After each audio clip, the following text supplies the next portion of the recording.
we bring you Lowlands Heavy Bands! Where's his own shirt? It's an accident. Was it really? Or is that all you own? Well, I was wearing blue shorts, so can't wear had to wear black. Gotta keep it. Had to keep, okay. Yeah. And this is the first one that showed up in the sea of black shirts. Oh, yeah? So that was just the one. It happens to be mine. Yeah. I forgot that this was going on today until you mentioned. I was like, okay. It's on my calendar. I hadn't opened the calendar yet. Was the problem. So was it too early? What time do you have a time you open your calendar? Probably get to the warehouse by 9:30. So I mean, it's on my phone too, but I try not to. Is that over in Merritt Island? Yeah. I feel like I drove by there once. And I'm like, oh shit. You might have. It's entirely possible. Yeah. What the fuck are we even talking about? Oh, okay. So, let's explain. So first off, okay, I guess since this is kind of officially started now, we're talking to Thomas Philbert. Is that how you pronounce Philbert? Me. Of Secret Keeper. Yep. And he also does a bunch of other cool stuff, which he will now explain. Oh, dang. I'm on the spot. On the spot. All right, so I play guitar in Secret Keeper. I've been doing that since 2013. I was one of the founding members of it. Now I'm kind of like the semi-manager, social media person, and write some of the music and stuff. So it's been a good time doing that. Around the same time that started, then my family and I started a company called Vratum, which makes shoes for drummers and a bunch of other cool shirts and stuff for musicians. So that's pretty much what I do. That is the warehouse I drove by. Yes, that's the warehouse you probably Not drove the Secret by. Keeper warehouse. Well, I mean, Secret Keeper practices there, so I guess technically cool, it is like a Secret Keeper That's warehouse. pretty convenient, isn't it? Yeah, Secret Keeper merch is there too, so. Okay, so it's kind of just your warehouse. This little area. Apparently now the secret's out. Yeah. Well, or is that the secret? Oh, is Maybe that it's something else. Wow. Is there a deeper secret than that? I don't know. We'll never know. Can we talk about the name Secret Keeper? We can, yeah. What do you want to know? What is it? It's a secret. Did we just kind of get loosely, but not really loosely? I feel like he led me on there. He led me right into that. That was a trap. Oh, dang. Got you. No, I think... He's real good at that. Kyle, our vocalist, and that we started together, he... I think we were kind of looking for names. He came up with it. It's kind of loosely based on... There's in Harry Potter, there's the Secret Keepers, and there's various people.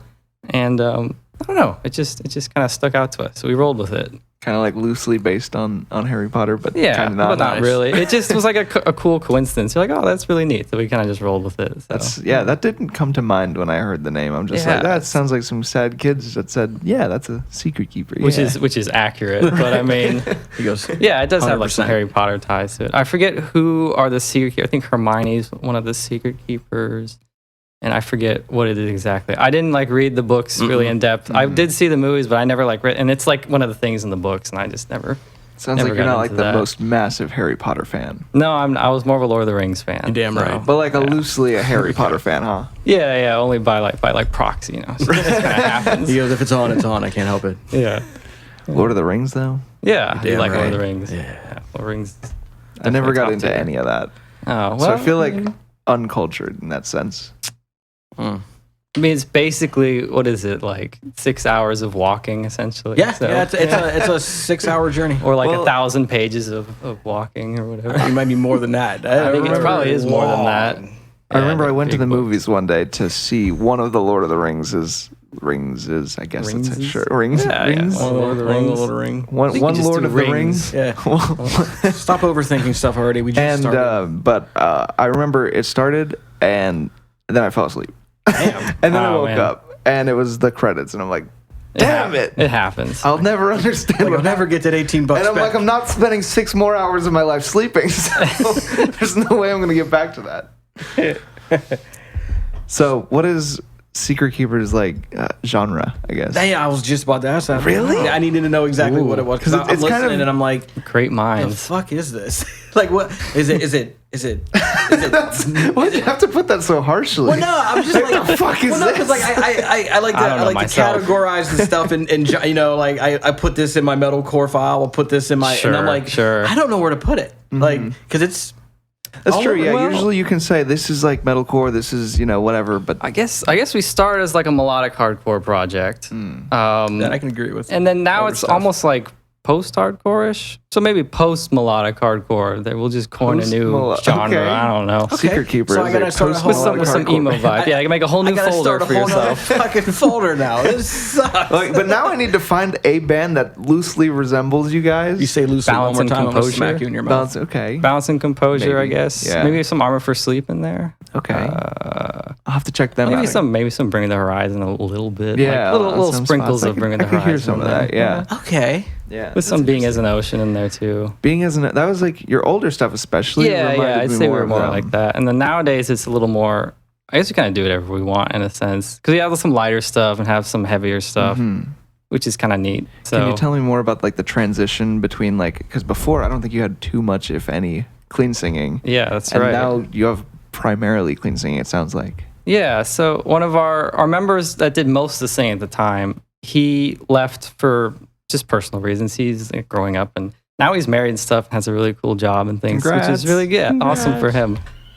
So when he left, we kind of were trying to figure out what are we going to do with the vocals, and Kyle really wanted to like sing more. So he just stepped up and took it on, which is like a pretty big like kind of a risky thing to do in a way, Right. like going from screaming and then like just doing mostly singing. And but I think now that we've got like the singing bug out, we might come back and do some heavier stuff. At least that's the plan. You kind of like wanted to just test those waters, and then Yeah, I think it did pretty good, and we liked it a lot. And then now just last year was it was what it was. So we got some angry vibes to get out. So maybe we'll do some more screaming stuff, and then we'll go back to the singing stuff or whatever. So it sounds like you're gonna kind of balance it out and just I'll try feel and it out however you can. Yeah. You said you play guitar. I do. You do play guitar. Do you do any vocals at all? Or Yeah, I do some backing vocals, like I was gonna harmonies and talk things about like that. Okay, Yeah. I saw that you started singing relatively Yeah. recently. Yeah, I've been. I mean, I guess I sang a little bit as a kid with my grandma and things Right. like that, and then I kind of just put it away for a long time. I was like, I don't want to do singing. I'm only gonna do guitar. I'm a guitar guy. And maybe that was good or bad. I don't know. But it helped me let me focus on guitar a bit more. But then I started doing some of the backing singing for live, just to kind of. There's like Kyle writes a lot of words, and sometimes he needs a breather. So Right. I can come in and kind of help. And then we got our other newer guitarist that joined year before last year. He does like vocals too. So now we'll have him in the mix too. So now we have like a nice little like 3 people doing vocals. Maybe our bassist will step in, do some Yes, do some I love stuff the live. Backstreet Boys. So, yeah. Maybe we'll just do a Barbershop Quartet. That'll be the next project. There you go. Quartet going there. It'll be like a secret between all 4 of them. So you have 2 Yeah. guitarists. You and We do. Me and our other guitarist is named Alex. do you guys bounce around, or is there a lead? Is there a rhythm? Do you guys Yeah, we kind of trade back and forth. I think I tend to play a little more of the rhythm because I was doing the singing. And if he's doing singing, then we'll probably swap. So in a song when he's singing, I'll do the leads for there. That makes sense. But it kind of just depends on who writes what part. Ends up that's who plays the part. Okay, so you're not really it's like pretty natural. Yeah. and no one's really stuck with. Well, I'm the lead, so Yeah, that's yeah. good. That's good. We That's do good. try and like keep it because our guitar setups are slightly different. So we try and depending on the song, or like if we're in like one kind of tone setting or something, we'll try and like, well, you kind of have to learn this part for it because the tone's gonna match way better than right. mine. Yeah, of course. So that's the only time we'll like try and break that. But usually it's like if you write this, you'll play that, and if I write it, then I'll play that. So it sounds like you have like a little bit of a system, and then you'll just Yeah. kind of alter it a little bit if you need Yeah, to. whatever's easier for the live situation, which we've had a lot of opportunities to try over the past Right. year. What Yeah. Rip. Right. How oh Christ, how do I want to say this? Okay. Did you just start talking, or do you have a question? Okay. I see the wheels; they're spinning. It's going. When did the band form? When did the band? I need to form? ask that before I ask my next question. Okay. The band formed in 2013, Okay. so almost I think in May actually. So we're coming up on a Nice. what is that? 8-year? Must say Ooh. yes. 8-year anniversary or something like that. That's depressing. They're getting old. Yeah, that's unfortunate. Has everything been the same, like same member wise, or have you guys? We've had a few member changes, and I think the original lineup, the only original people are me and Kyle who started it. But we had another bassist way back, another drummer, and then they both left. Then we had my friend who's now playing bass. He was the other guitarist for a long time, and then he was out for a little bit because he got super busy with work and stuff. And then we had another bassist come in, and he came back in. So we had like a full 5-piece lineup for a while. And then that bassist left, and then the drummer left that was doing most of the singing. Then we got another drummer. It was like just two of us for like a hot minute. And we were like, oh, this will be very interesting. And then we got the ball rolling, and then Alex joined up, and then our current drummer, Bobby, joined in. And then I finagled Brian to come back as playing bass. So he's happy with that, which is cool. Wow. I'll be honest, I can't even follow that story. Yeah, me either. There's a lot there. It just, it was like his own Lord of the Rings. Pretty much. It's been a journey for sure. An unexpected journey. So what keeps you going? I know that you clearly have gone through a lot of member changes and whatnot. So what keeps you motivated to do it? Depression. No. I mean, I like writing music. So I think I like writing this particular style of music. Not that I don't like write other songs, but I think I feel like more comfortable in this genre. And it's been neat that we were able to kind of mold it a little bit to some newer styles. Like we wanted to add some more singing. So we just kind of adapted what we were doing already, and it kind of arguably stayed the same. I don't know if some people will disagree, but like I've been writing the song since the beginning. So like it's been me the whole time. So I kind of can, so it's just like, it just worked the way it is. Right. The YouTube comments will say otherwise sometimes, but it's been me the whole time. That was one thing that I thought was interesting in like some of your newer stuff. Maybe I was just paying attention to the vocals more than the other stuff or something, but you have a lot more spots where you're doing more lead work and whatnot, and little tapping bits. Maybe you were just flaunting it a little harder or something. I'm not sure. Maybe. I feel like we had some tapping stuff. But like Everything Falls Apart had the whole chorus lead is all tapping in that one. And then there's a few stuff. On the album, there's like I want to say the album probably had the least amount of leads maybe that we put out. But yeah, we're definitely trying to bring in a little more. I think now that we have Alex in there, he has another a whole other mindset of writing, because everyone writes things a little bit differently. Right. So he's able to come in and add some stuff that I wouldn't have thought of. And then now that we have another guitarist too, I'm not thinking of like, oh, this guitarist has to go on a backtrack and like I have to play a lead or sub it out for something. Right. So I think it's way easier just having another actual guitarist there. I'd rather backtrack the bass if we had to. Which is wrong. I like having bass there too. It sounds way better, but on the sense of like, if you had to like make something be the backtrack. We've just been like, we have another DI guitar just going out to another amp, so it's like we have a second guitarist, but he's invisible. Oh yeah, is his name like Mac or something? Imaginary, but yeah. We like that because you just got more room on stage, and I spin around too much for somebody else to be there. Always on time, never messes up. Chris says he's always on time. And look, I'll be off time pretty frequently, and he saves us. It's amazing. Or at least me. Sorry. Go for it. Do you prefer the newer stuff you're putting out over the older stuff, or what would you question prefer? Is that? Who would ever say? I think it's a fair question. It's fair. It's two different music. It's like night and day. I'm asking his opinion on it. I want to know what he prefers. I think that's fair. I'm sorry. No, totally fair. Christ.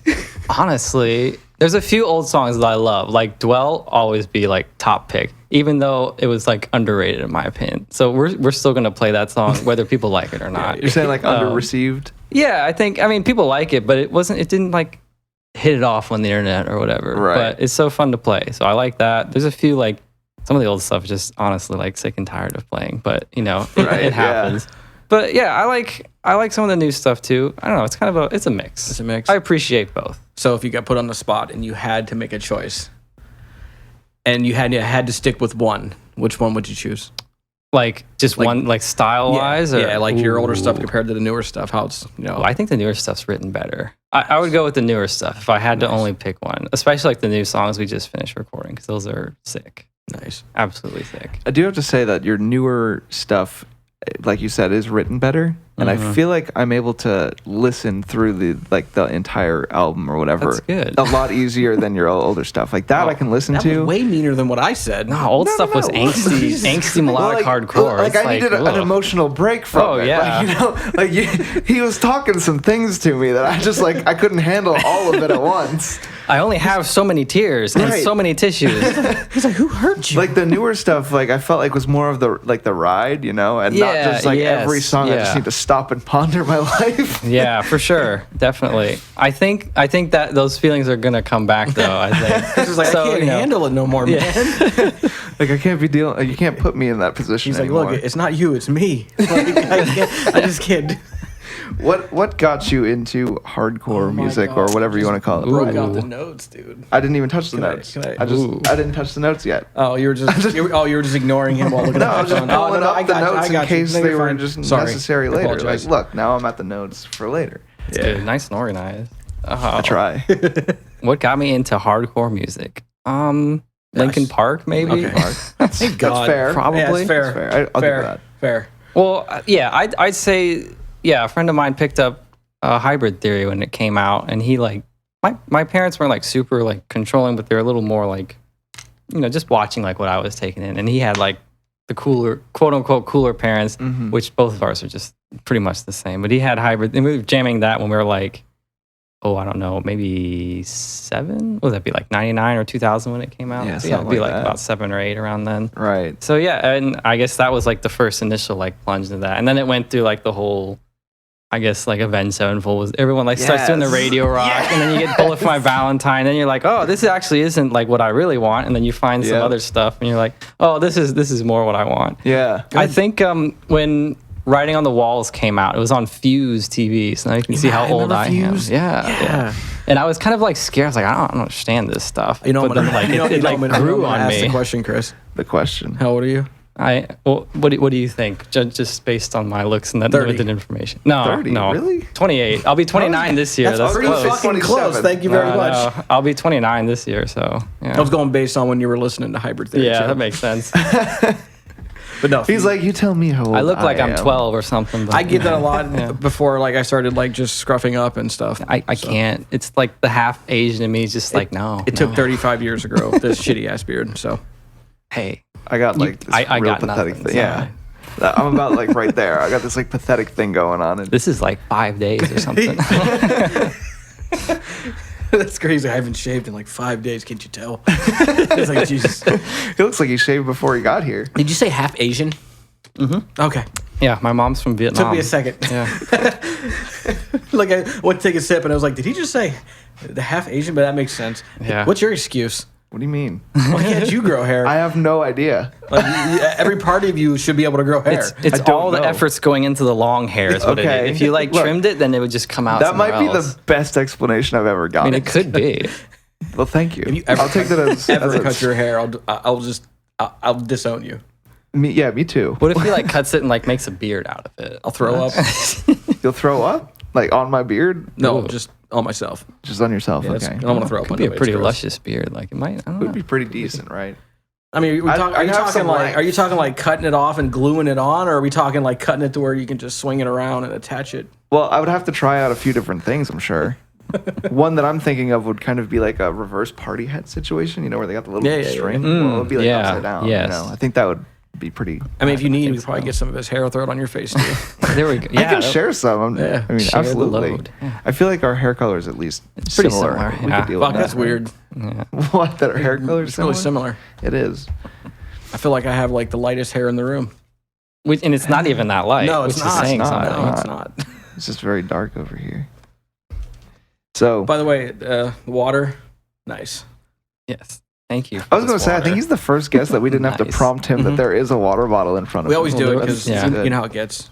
It does. Yeah. Wow. When Like- you're If you need more, you just let us know, man. We had- What are some of the things that influenced that style that, let's just start with the older style that you Okay. had. What really like influenced that? So I want to say around that time, obviously Being as an Ocean was like a big thing then, and we were semi-capitalizing on that, but it just like hit us because we had been playing metalcore for such a long time, and that was so different. We're like, and we kind of want to do something lighter, and both Kyle and I had like a lot of influence from like the early 2000s kind of emo stuff, like My Chemical Romance, which they're not emo, so but whatever, they're part of the influence, and then They are. They're part of the culture for sure. yeah, all that whole culture. We'll call it the emo subculture. Right. And the bands like that really like appealed to us. And then when Being as Notion was doing like screaming with the lighter guitars, like, oh, so you can actually, you're allowed to put these together. So that's okay. It's okay. It's like, it was kind of neat that they did the Risk first. So then you knew like, oh, people are receptive to this. Like, all right, we can do something similar too. And between that and I think Defeater was coming out with cool stuff around that time too. And then I had discovered Counterparts around then as well. So all those like influences just coming together, and it was just stuff that I was enjoying listening to. So then we kind of wanted to just make music that we liked for a change rather than the quote unquote what was popular, like the metalcore at the time, which just wasn't. I mean, I still have a soft spot for metalcore. Like I definitely appreciate it, but I don't know if I want to play it. It'll always be there inside of me. Oh yeah, you can't escape I grew up on it. I can't. Yeah, it's always there. Yeah, you can't really get out of that. Like I started on Avenged Sevenfold and stuff like that. Tell the story. I'm not. I'm telling a different story this time. I'm bouncing off that and moving forward. It's my fault. I opened up Pandora's box. Like, you did mention Avenged Sevenfold, but that's where I started, and then I just kind of transitioned into like the melodic death metal and whatnot. Sure. Whoops. And then I went into the metalcore stuff, and the metalcore stuff is the only stuff that still sticks with me. Can we get another one of these? Yeah, we can. The only reason I like this one for the guests is sometimes they sit far back, and I just gotta like push it towards them. But if they don't have that, then they'll be more inclined to sit forward. That's a good point. And I didn't need a podcast. I could just start yelling at them. Like, just get closer, asshole. But actually, that one picks up everything. It does. So it does. Very nice. Somehow. Yeah. And look, he's very professional about it. He did. It's not my first rodeo. I've been riding these bulls for years. Well, the funny thing is we've talked to mostly vocalists, and they all just kind of like, sit back here and talk. I'm like, man, you're going to make editing a nightmare. They're cool guying it or something. Right? Like, you're going to make editing a nightmare for me. I get it. So what influenced that newer style then? I don't do any editing. Thanks. So the newer stuff, we kind of just wanted to transition more to the nostalgia that we were feeling with that. The things like there were like Alexis on Fire or Armor for Sleep. I've said them a bunch of times because they're just like one of those influences for us right now. And we just wanted to kind of, lean into that style a bit more. So that's why Cemetery Feelings is arguably the lightest stuff that we've put out. And I think just because it's kind of like a not quite a love letter to that, but it's more like a love letter to like our past, like nostalgia, like our past selves, like what we were enjoying when we were a little younger, when things were simpler and nicer. But so it sounds like you're kind of like reaching into like the past and like just digging into that nostalgic feeling, like you're saying. Yeah, and hopefully some other people recognize that. I think when we released that album, it was like an arguably bad time, and there was a lot of albums coming out, and just the world was not quite getting crazy yet, but we're heading there. And so maybe some people come back and revisit it. Everyone that has like listened to us around our age group and like, oh, like really appreciate it. So that makes me feel good. But yeah. Do they say like, oh, this makes me feel nostalgic about this band or that band? Or? Yeah, I have a few people say that, or they'll compare it to like Bounce and Composure or something like that. That's the only reason why I wait for other people to tell me what my band sounds like. So we sound like this, and right? This. Yeah, definitely. Yeah. That's the easier thing to do, is just wait for the response. Yeah, maybe not the best. I wouldn't suggest it. So that's why I was like, tell me what the fuck you sound like. And I could answer because someone else had told me already. Well, you were one of the first people. Told. You were one of the first people to tell me what Rivers sounded like, and what did Rivers sound like? I think what I said it had some North Lane kind of vibes. And I feel like that was a pretty accurate take. Yeah. You said that, and I'm like, you know what? I kind of get that. the new. Oh yeah, you just announced it. Timeline, yes, like that's definitely like got some major North Lane kind of vibes. He's had a preview to it. He does the art. I did the art. Yeah. No way. Yeah. Really? Almost. Wow. Almost everything. Apparently, I'm not privileged to everything. We kind of like, not intentionally, but like went with like Will, who was our bass player, to do some of the art because he was dabbling with it. So it wasn't like he was. Well, you got practice. Right. And so we're just like, we're just putting out a couple of songs and singles and stuff. I'm like, let's just try it. And then he kind of just like didn't seem like he wanted to keep up with it because we were doing like a song a month. So we're like, it's kind of a lot of work, Yeah, that lasted 1 month. It did not last 1 month. It was like 2 or 3. Two. Sorry, we got into month 3, and then somebody took really a little tried. long on a song. Oh, okay. Gotcha. Yeah, and anyways, we're giving up on that. I don't think they should give up on it. By the way, it kind of has your logo. I mean, I kind of have his logo, honestly. Yeah, that's probably the more accurate statement. Realist. And the funny thing is, he made my logo too. Well, I didn't want to do a triangle at first, but it just kept coming back to it. And it just, I don't know, it's just a solid look. So that's what happened. I don't remember, like, I think I sent you a couple pictures. Yeah, we tried a lot of stuff. Yeah. I ain't gonna lie, I'm kind of disappointed. Why? Nah, I really thought you guys thought of that. Good job. But I was trying to like lean into the whole the rivers, and I was trying to like triangles. pull Yeah, that I can definitely in. get river out of And then yeah, well, they sent the preview and it was like North Lane. I was like, oh, okay, so we got to get into that kind of vibe. Also, though, if stuff. you look at a river, it does kind of. Yeah, it can. Okay, all right. Yeah, we'll roll with that one. That's what I had in mind. Exactly. It's abstract river. Yeah. See, I noticed it as soon as you said it. So I know you've been doing art for a while. Can we talk about that a little bit? Yeah. I started doing graphic design, so probably senior year of high school, and I had like an interest in it. And I thought I wanted to be a graphic designer. And then I realized that there are way more talented people out there than I will ever be. And but I did a year at BCC or whatever, Eastern Florida State College now. I did a year there of like art and stuff, and I really enjoyed it. And then I just realized that there's people that will be way better than I will be. And even though I enjoyed it, it wasn't going to be something that I really wanted to do a whole career of. Mm-hmm. So that's when I transitioned into marketing from there, which kind of went hand in hand. I ended up using my graphic design skills making marketing stuff like all the time. Interesting. But now if I have friends that need art or like album covers and like that, I'll do that. And I try and like, not like budget friendly, I guess kind of budget friendly. I try and do like, I want to do like good art. And when people are like in a semi-tight spot and like, when they need something like next week or whatever. So that's where I come in and I fill that little gap. Every band in Central Florida. Yeah. That's always been like the good or the really awesome thing like working with you is that we get the song done and I go to upload it and I'm like, fuck, we don't have art. Oh, can I say welcome to Lowland Graphic Design Podcast, by the way? Yeah, go for it. All right. I just did it. Oh, you did? Yeah. That was it? You're going to give it that lazy? Yeah, okay, well. We're switching it up. We're going to start talking about. We should have him do the art for the podcast officially now. I did the Lowland recording. He did logo too. He did that too. Listen. I'm willing to give up the art that I created, the cherries, but it's going to hurt. I think he can make the cherries better. I'm sure he could. I did it on my phone with a stylus. So wait, that's impressive. Thank you. But I can plug my long ago I thought it was funny. No one else thought it was funny. I made a how to make melodic hardcore album art on your phone. And I put it in the melodic hardcore group. And I think I offended some people with it. Because I did a very good job on my phone. Because it's literally like Times New Roman font on a picture of leaves and you throw a filter on it and call it a day. That's literally what every band was doing for this is so lazy. And so some people got upset. Maybe, I don't know, but I thought it was funny.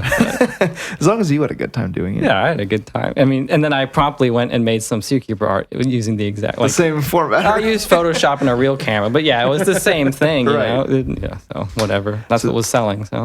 So we need to talk about this one. This one was really important. Okay, so the Family Ties EP. Mm-hmm. You did the art for that, kind of. Well, I mean, you definitely did it. But you kind of did the art for it. So this was like the mind-blowing moment. I'll do anything for yourself. No. I was saying for the first maybe year or so of Rivers, I think he was the second most helpful person I had. But anyways, why did it take 7 months to get him on a podcast? I don't actually know.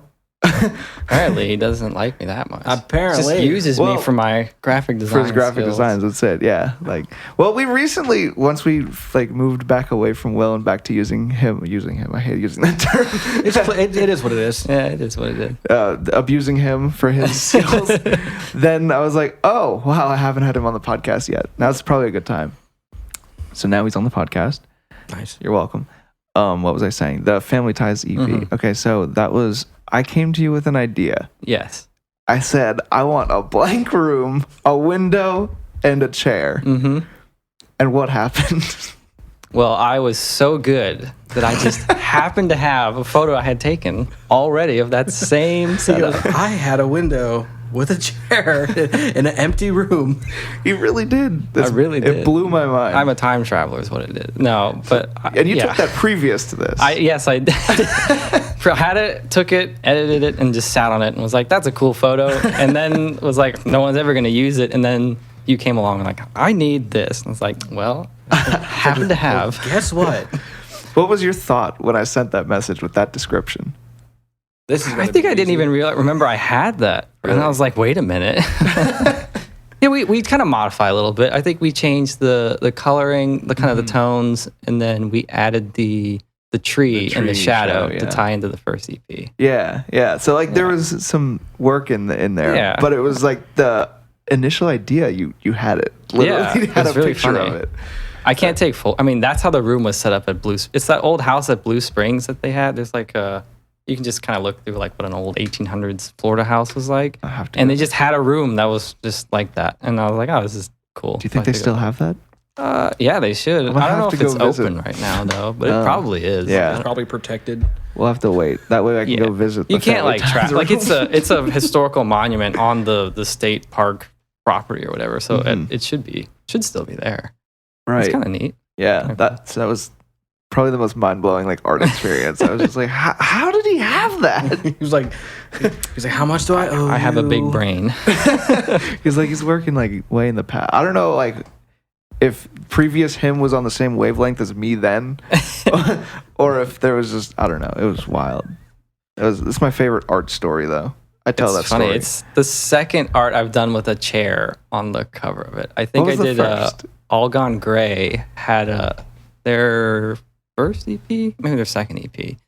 I did a full layout for that one, and they wanted a chair on the front with like a noose hanging down because they were trying to show like how like for lack of a better like bullying and things like that. They were really touching on that and showing how there's like hope with music kind of thing. Right. So it was a neat little project they had, and they like decorated a whole room with like different band posters and lyrics and stuff were on the floor. It was a cool little like themed shoot, and I thought it was that's it right there. Wow, that's cool.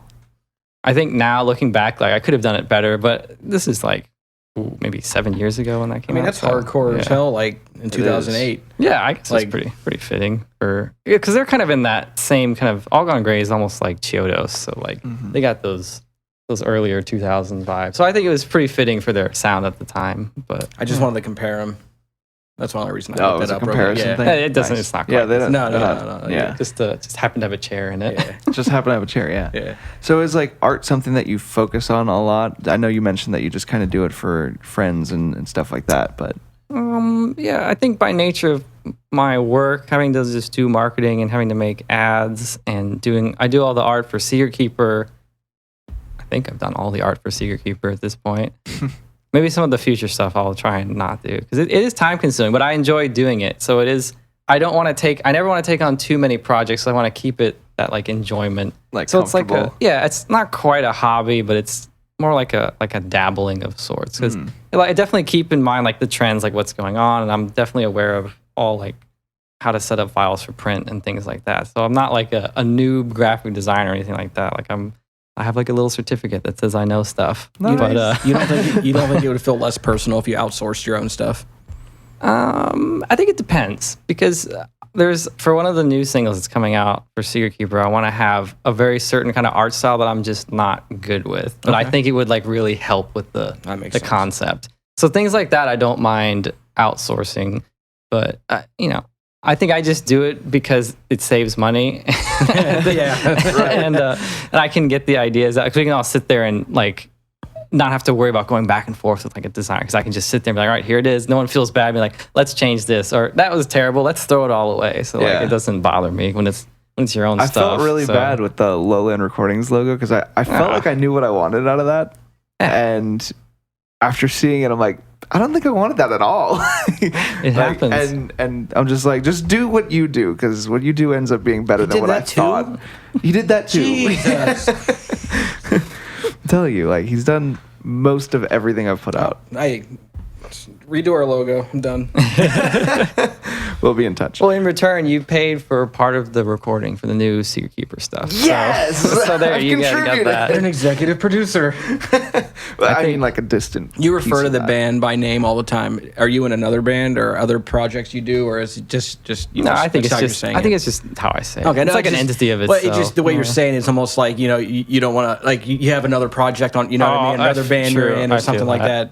I was just curious. I guess 'cause I don't really think my band because it's not my band. It's it's our band or whatever. So I think maybe that's what it stems from. I think we all just say like Secret Keeper. Mm-hmm. Like, saying our band like gets kind of questionable in a context like this because then like who is our? You have to cue like the Soviet Union like anthem in the background. Our band, comrade.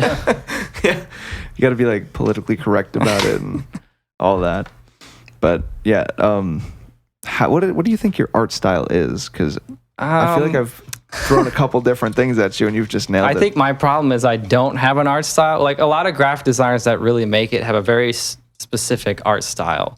And not that they can't do anything else, but that's what got something them popular. That they're good at, right? Yeah, and I think that's how you should do it if you want to pursue it. But since I'm not trying to like make a name for myself, I'll try and do like whatever people come up with. So that's why the art style that we did for the older River stuff is one way, and then completely changed like whatever is modern right now. Like there's a couple guys doing the style that is of the newer, like what I did for you guys. Any art for your band? I changed the colors. So are you gonna start putting his name into stuff? I mean, I try to tag him. Someone has to make the video glitchy things. That's who's doing that stuff. That's not me. What the timeline one like that? Yeah, like there's a little like glitch thing. And there's a few other things. I did that on my phone. Like it was. Yeah, so that's. But I'm not any good at it. I just like threw it together. But no, you put stuff on. It was trash. On Facebook, like size it for the different profile pics. And stuff. I did the promo pictures too way back when. Yeah, that's right. I forgot about our first promos when we were like a 3-piece band. Yeah, didn't even have a drummer. Like the pictures. Yeah. What didn't you do? One-stop shopping. Did you write the music too? Actually, no. Well, there was. There was that one song. Because Memoirs was like really my idea. So I don't want to talk about Rivers a shit ton, but this is the only way I know how to talk about your art because it's the only side of it that I've seen, or been a part of, I guess. Right. So the first Rivers EP, I came to you with like no real idea what I wanted to see. I had no idea what it was supposed to be either. I just sent you like pictures of like things that I like album covers that I think are cool, and lyrics. Yeah. And maybe like a demo or two. Yeah. And how do you transfer that into an idea and create art like for somebody else out of it? Money helps. Well, I like listening to the songs. I think that helps me a lot to understand, especially with me where I don't have like people aren't coming to me for a set style. They're coming to me for like to get an initial like image going. Even I think I do a lot of people's like beginning stuff. Like even Jane Eyre, I did some of the earlier stuff for them, which I haven't seen those guys in a long time. But anyway, so I try and listen to the music and really like pair the art or even like the logo style with what it is. And I look at bands that sound similar. So the way because like from a marketing perspective, if you want to, get some fans more easily, it's much better to look like a band that's kind of already doing similar what you're doing and has the same kind of style. So I think people understand it better because like it'd be weird if you had like a pop punk band but then you had a deathcore logo. Like while it would be funny, but some people it would throw people off and they wouldn't get it. So you might lose some fans. So that when I do art, I listen to the music and I try and like okay, they sound like XYZ band. Then I'll look and see what kind of art they've been putting out, what their logos and stuff look like, and then try and like do my own twist on that while taking ideas that people bring to me. That's usually my process. So you just kind of combine like similar ideas on what bands in that genre are using, and with whatever imagery or fonts or whatever it is that the band already uses. Yeah, try and get a slight little like a polished look so you can get out there, start doing stuff, and then as the band grows, then I fully expect them to go and work with much more prominent people and have like just doing. My main question is, how did you come up with their name? Well, you see. Well, look, I think before we even had a name, I might have been talking to you just about like whatever, like music and whatnot. Probably. But I'm surprised because it's like you've been helpful with like just helping with like direction on like, you know, little marketing details or little things like that and whatnot. But I'm surprised you didn't tell me not to choose the name Rivers. Well, I don't think there's anything inherently wrong with it. Until you go to type it in anyway. Well, yeah, but that's with any band name like that, honestly. No, but yeah, then there's Currents, and they're kind of a Currents, thing, so. Capsize, you couldn't even, you know, you can barely find that. They're canceled now, so now you really can't find them. I mean, you have to have like a really like specific band, or just have those like Google search, like have that going for you, so people just see that first from everyone looking you up. But yeah. I think that's a pretty normal Well, when we problem. dropped Family Ties, then you were able to find us on Spotify at all, and we made it into like the top 3 area of Rivers. So I'm like, okay, I feel like he didn't entirely let me down with the name. Well, I mean, it's also like if you don't hire me to be your marketing consultant or manager, Can we do that? Like, I mean, you could. We're gonna need to talk. I thought you had a manager. Do you guys have management already? No. Oh, I wish. you guys have touring plans? What's you guys? What are you guys doing as things are opening back? I know Florida's like opening back up, but I'm just curious to see like what y'all are what y'all are up to. The plan was to put out a song a month for the entire year. Yeah. But as we do that, we realize that ambitious. It's a lot. It's really not. Like, I can keep up with the writing because we have so many songs in like a Dropbox folder. Yeah. That's not the problem. Like, mixing, I can get that done because, you know, I do that. But then it's all the, like, how do you actually promote a song in 3 weeks when you also need to record it? You also need to get it mixed and all that stuff. You almost can't, especially if you're trying to pitch for playlists on Spotify. Right. And that, the first 2 months, I was like 4 weeks ahead. And then I'm 2 weeks behind. Catches up. And now I'm just like, fuck it, I can't do it. Yeah, it happens. But like, so we were planning on doing that, and now we're just kind of rerouting. We're kind of just dabbling on like, you know, opening back up into shows and whatnot. Right. The fuck was that? The skull, I think. Well, last time there was a fucking ghost in here. Yeah, there was. Well, now he's possessing the human skull. The skull, yeah. Yeah, I mean, we're just writing, putting music out a little bit, and trying not to overwhelm ourselves with that, and getting back into shows a little bit. Do you guys have any plans like right now into doing either an EP or an album? What do you? Yeah, so we just put out. Well, last year was kind of a mess politically and everything else, so we kind of held on to what we had, and then we've put out 2 singles so far this year, and then we actually just put one of the singles out like a week or 2 ago. And then we have another single that's coming out hopefully in June if things go according to plan, which no one else knows about yet. So this is, whoever's listening to this, you get a preview of that. Access. So yeah, we'll have a single coming out, and then there's an EP that will follow up for that, and then we have another single planned after that, and then another EP after that. Okay, wow. And maybe we'll get some touring set up for. It'll probably like to do the end of this year, but I don't know how that's working out. I know they're kind of a lot of the bigger-ish bands have already planned their tours out, so things are getting a little stacked up. Right. So I don't know if we can kind of squeeze in or if someone drops off or something like that. Hopefully we can kind of be in a position for that. Otherwise, we'll just aim for 2022. We got like songs coming out for the rest of the year. So do you have any shows coming up at all? Like no shows at all. Is that like a personal choice, or is it just because you're like Yeah, we don't really we kind of stopped playing locally a while back, and because it's so much effort to do a local show. It's like as much effort as prepping to play shows on a tour, except you're doing a one-off show, and then so you do all that effort to go there, and then you go home, and then it's like so I mean, isn't that kind of what you got into it for? Yeah, but we try and like, because we're all way busy now, and there's like so much like between the recording and like planning all those songs, like there's just so much going on. So we try and like go all out at like, ideally it'd be like at least a tour every quarter is what we were kind of setting up to do, or like one every other month kind of thing. But like we were doing weekend runs before, so we didn't want to do just like a one show. It'd be like, well, let's do a show in Orlando, and then we'll pair it with another show in Jacksonville, and then maybe one like Georgia or North Carolina kind of thing. So we'd have like a little more than just like a one-off show. So you're actually like prepping to do, you know, not just for one show. You're exerting the same amount of effort for one show, but then you turn it into 3 shows essentially. He's like, We are much bigger than just one-off shows. Thank you. That's all I heard out of all that. No, I mean, it sounds like you're just being productive with your time. You know, you're not just trying to put, And we don't want to oversaturate an area too. Like if we play, like we try, if there is a local show or something, we try and save it if it's like not like a big show, like a big name artist, just like a big show of like all of our friends playing or something like that. Like kind of like a big show. Try and like just keep. Which are always really cool, like when you can just get a bunch of buddy bands together and actually like all be from the same area and whatnot. Yeah, because then you bring all of your friends and friends of friends out, and it's just it's a good time. And everybody knows each other. And it's just, which I haven't been part of one of those shows in like a long time. Yeah, I feel like the shows like that in this immediate area kind of died down. A little bit, yeah. I mean, we had one pretty recently at the Crying Monk. Yeah, I saw they're doing something. shows and stuff. Yeah. Yeah, in November we did one, and it was a couple bands were from around here, and they were friends of ours. So it went it had that feeling, of just being like cool. Intimate or whatever you want to call it. Yeah.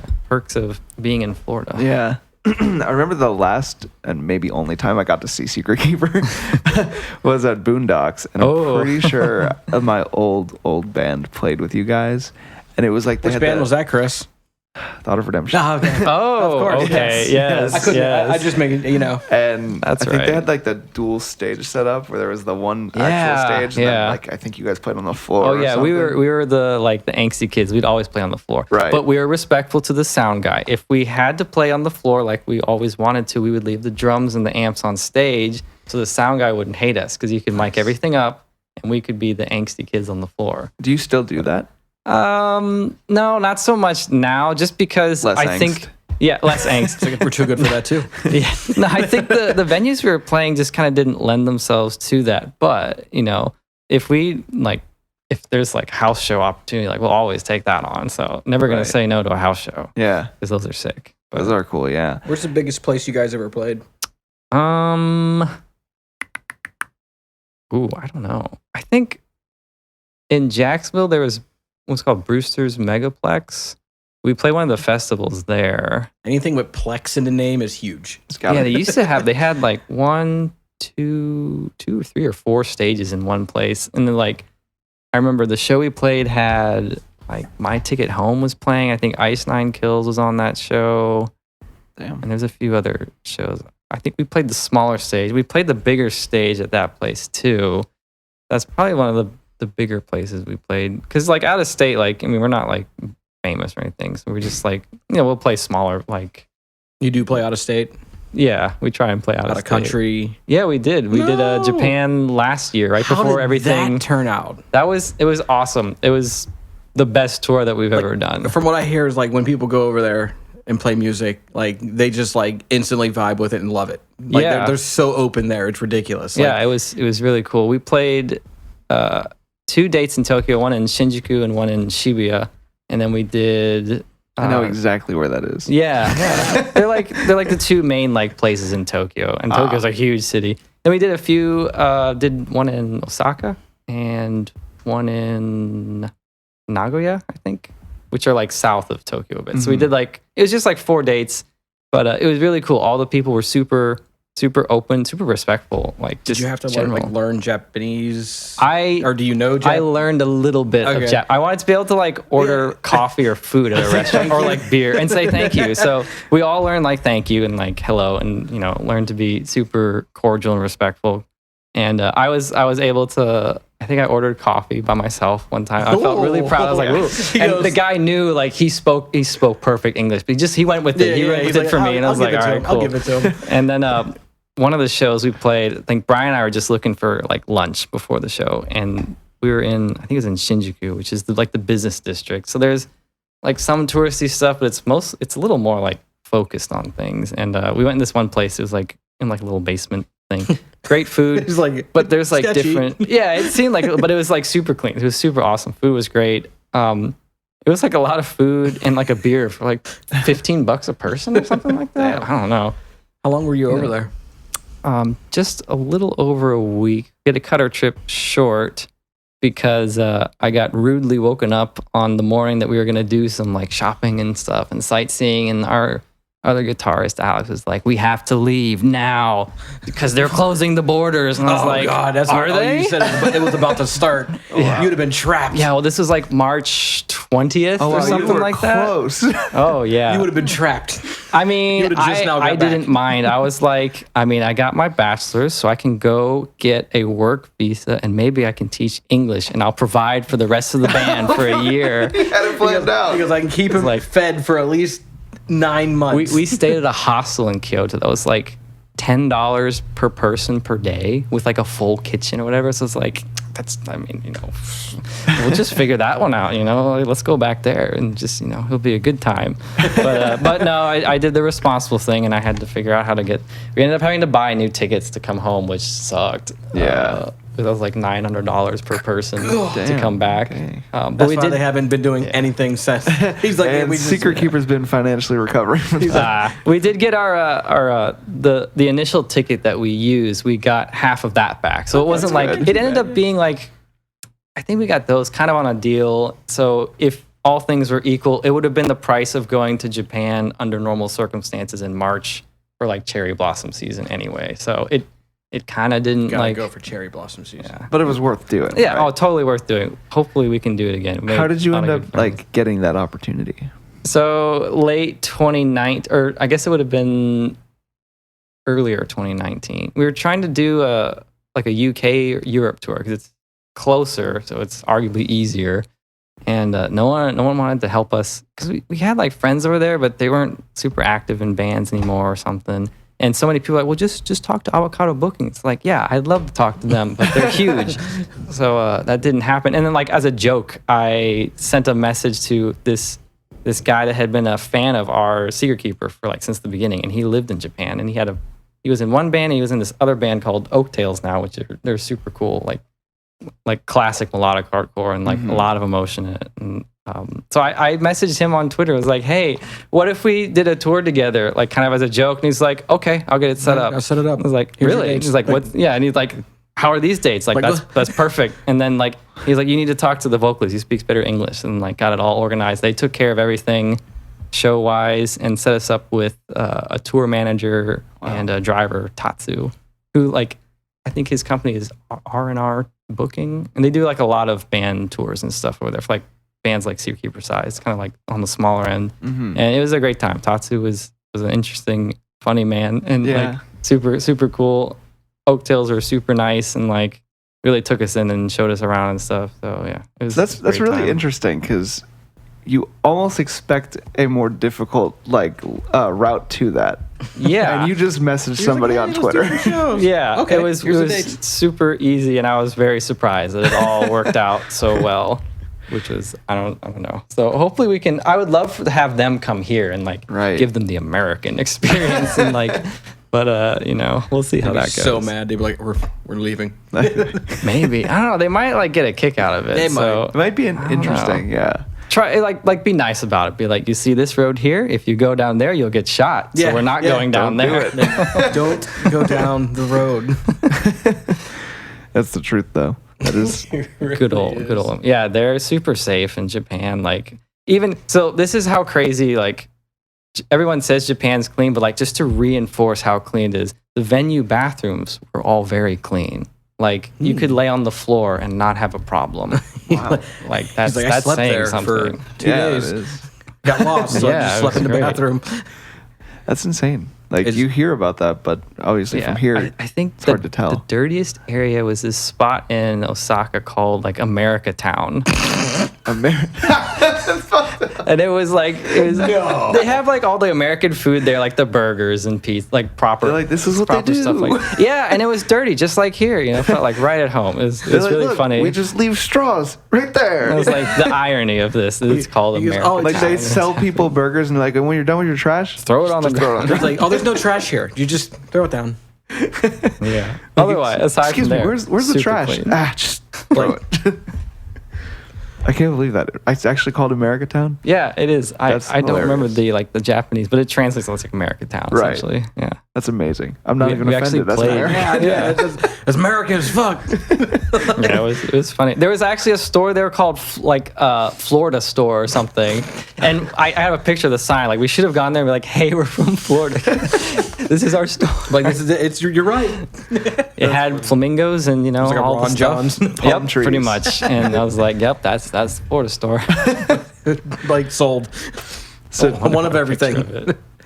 Maybe I can awesome. find a picture because you guys have to see it. It's Please, really funny. yes, if you have a picture of it. Is Japan the only like out of country you've gone for music wise, or? Yeah, for music wise, I've been to Vietnam several times. Obviously, because my mom's from there. I mean, I've been to Canada, which doesn't count. No, that doesn't count. Been to the Bahamas, that doesn't count either.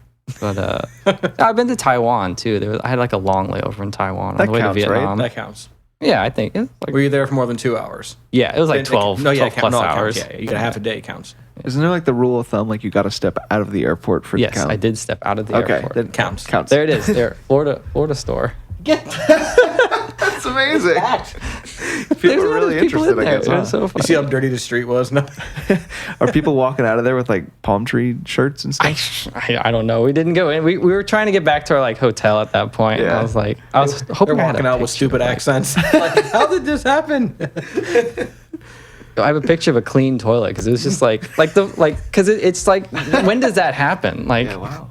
That's a clean toilet. Never Just seen the a toilet. toilet looks clean. Yeah. the floor's a little mess. So this venue is in Americatown. So like Okay, yeah. That's why. I was going to say that looked kind of That's like a killing bar. the floor is like a little grungy, but the toilet was very clean. So like Did they hire like somebody from America to like just organize that whole town and set that maybe up? I don't There know. was a Japanese guy said, "Hey, buddy, come in." Like, how is he speaking like that's so clear? Hey, That's amazing. That's amazing. So, Vredim. Yes, That's how it's pronounced. yeah. What? Vredim. Right there. yeah, that's right. Yeah. Sorry, forgot. Well, first about off, designed and fueled by music. Can we talk about that? Yeah, sure. What do you want to know? Well, what does Vredim mean? So we had another name, and we were all geared up to use this other name. And my family and I, Okay. because we founded the said they business. owned it. Right. Yeah, so I co-own it with them, and we were going to Vietnam to talk to a manufacturer, and we needed to file a trademark. So we had a trademark and patent attorney. I see that.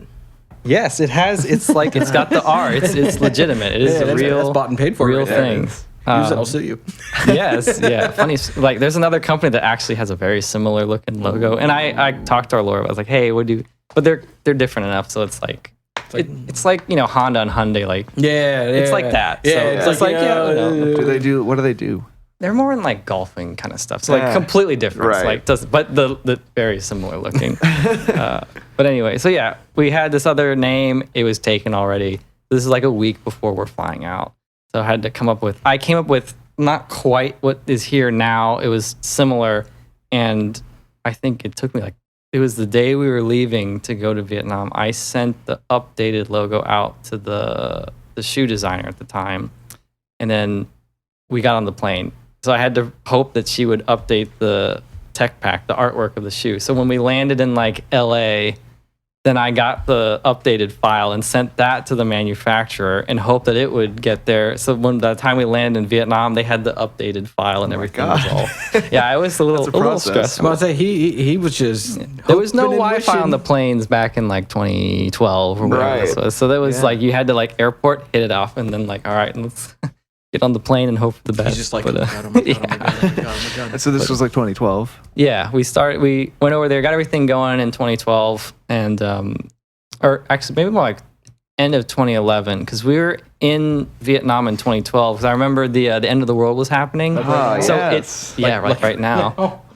Because of the time difference, so I saw the end of the world first because I was 12 hours ahead of everyone back home, Look and at I that. could see it coming. He flew right through the end. You did say he was a time traveler. He did. Yeah, He wasn't and then I went messing back in around. time to come home. But yeah, so this name we kind of Back to the stumbled future on. does.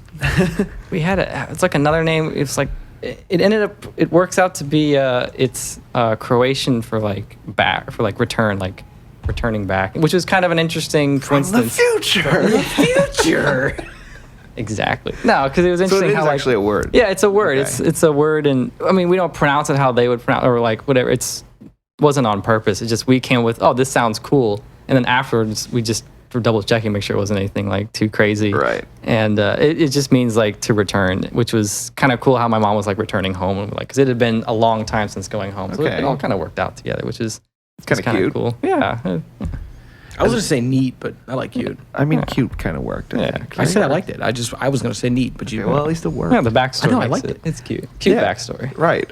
Well, so how did you get into the idea of like we need to make drum shoes? So when I was playing in the metalcore band, which our drummer was playing super technical stuff as you do in metalcore, older metalcore, modern metalcore is it can be what it is. It can. Yeah.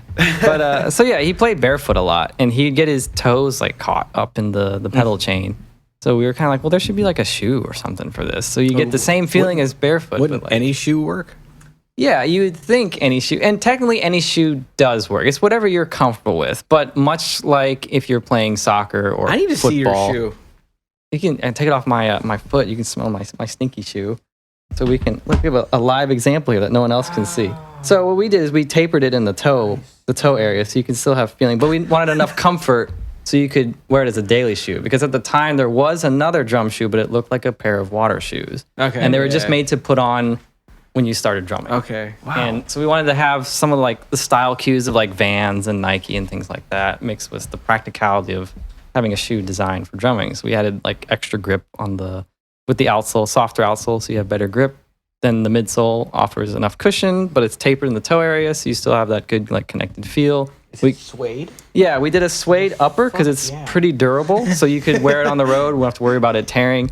And then because suede's a little hot, we added some mesh panels. Is that for breathing? Yes, mesh panels for breathing. Yeah. So it's a fully like practical design, and you can take out the inner sole if you want to swap out for if you need a little more arch support, so you can really dial it in for how your foot More is set up. importantly, are they affordable? They come in at $95 right now. Look, So. I feel like a dick because I've wanted to buy a pair because they honestly just look cooler than like anybody else's shoes. Like Adidas, fuck them. Nike, fuck them. Like they just look cooler. Like they just do. You would have said Reebok, I'd have punched you square. Yeah, even them. But like they really do. They just look cool. Yeah. And I don't know why I just never bought a pair yet. I mean, you're not a drummer. You're not a drummer. So, Well, I know, but I mean, you could. look, do you make gloves for drumming? Because that's what he does a lot of. No, we never did that. I've been actually pestering him since forever now to make a guitar shoe. I understand that doesn't make sense. Yeah, but well, like it does. You got to hit a pedal every so often. Yeah, but I'm no, not even I was worried thinking about more that. like all-purpose, like a stage shoe, like a performance shoe. okay. So like, which I is need like a little spot that'll help me spin better. yeah. I like Arguably, it's be the same as like a running shoe. I'd say that's a pretty good like for very similar. But with a little spot for spinning. Yeah, you a get little a spot for spinning, little solid core like a down Healy. there. Just pop down so you can do it. Oh yeah, okay. You will hurt yourself. See, now that's even. You will hurt yourself on these stages that are 2.5 feet long. Well, I mean, I spin a good bit. You'd be like, yeah. Is there like a wear pattern on your shoe, like where you spin? Yes. Yes. Really? Yes. And that's why I thought about it. I'm like, you know what? That kind of does make sense. Like if you just actually make a pattern right there. You ever Yeah, see the movie The it could pan Ring? out. No, actually, I've never The actually logo seen is it. what your But bottom yeah, of I your know shoe looks like. Okay, It's yeah. like Yeah, that's pretty accurate. a Yeah. faux show. When you do that, let me know. Yeah, it's supposed. So all these wonderful plans were supposed to happen last year, and the world said no. Was that actually a plan? Yeah, we have a plan to do like a more all-purpose stage shoe. I kind of wanted to have level because right now the $95 for the shoe we have right now, it's a little high for some people, but in the grand scheme of like a specialized running shoe or like if you want to buy proper cleats or anything like that, you're gonna pay more than that, and people are dropping even more on. Well, my question is Adidas durability. thing. What kind of durability do you promise? They're pretty good.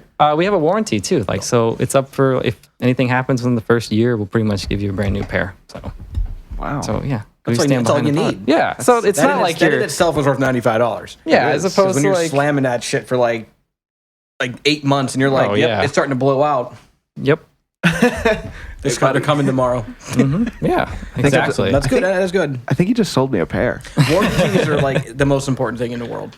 Well, yeah. Like real warranties, not just like I Yeah. guarantee that's going to work. Yeah. Like no, we'll give you a for new sure. one. Yeah, we try and work with everyone, take case by case. So if anyone has a problem with it, even if it's over, we've had a few people they've had their shoe for like a long while, and we're like, we can't like really do, but like we'll give you like a big discount or something like that. Just try and like help people out. Do you do anything else like picks, strings? We had some picks for a while. We're just kind of giving away. I used them a lot actually for Seer Keeper, and then I actually made Seer Keeper picks from the same company. But we have things like shirts. We just started doing shirts that are like quick drying, but they don't feel like a super quick dry kind of thing. They're like a mixture of like a cotton poly blend, so they'll dry quicker. And I ordered a whole bunch of shirts, like a comfortable golf shirt. Yeah, like the really good golf shirts. Yeah, I got one, and it's like a dry fit, but it doesn't feel like a dry fit. But it feels like a dry fit, but it doesn't. Yeah, and it's like you said, it's more of like a poly blend of cotton. And exactly. It's really nice. I think that's super practical for all the touring that's going on right now. And but of course, it would have to look good for like a stage presence if you're going to wear it on stage or something like that. So I mean, it couldn't just be like the color. Everyone wants black. This shirt wearing just this one. This is an old one, so it isn't the quicker dry one, but it looks the same. But yeah, it's all the people buy. What is your role in the business? What isn't my role in the business? He made the name. He makes the clothes. He designs the art. I'll do all the graphic design stuff for the most part. We'll job out like photography things because some of the drummers live far away that we endorse and things like that. So it's just not practical. I'm not a like awesome photographer anyway, so we'll job those out. I do all the marketing and social media stuff. I am one of the artist reps. We have another guy that's actually one of our artists as well. He stepped up and is an artist rep as well. Tyler from the band Born Anew, which they're pretty cool. That's interesting. So, yeah, he helps out a lot. My mom does all the financial related stuff. And then my dad, he's working at the Space Center again. So he's coattailing. Look at my family. Yeah. Look at him. He does the more like legal. He'll do a lot of the more legal kind of stuff, like the more technical kind of things, because he's really good at that. But really the past like couple of years, he got a job offer back out at the Space Center, so he just took that. Made sense. Yeah, he was like, I'll do this instead, because it was like a good move at the time. Like, y'all got this. Is it hard like working with family on something that's so close to you guys like that?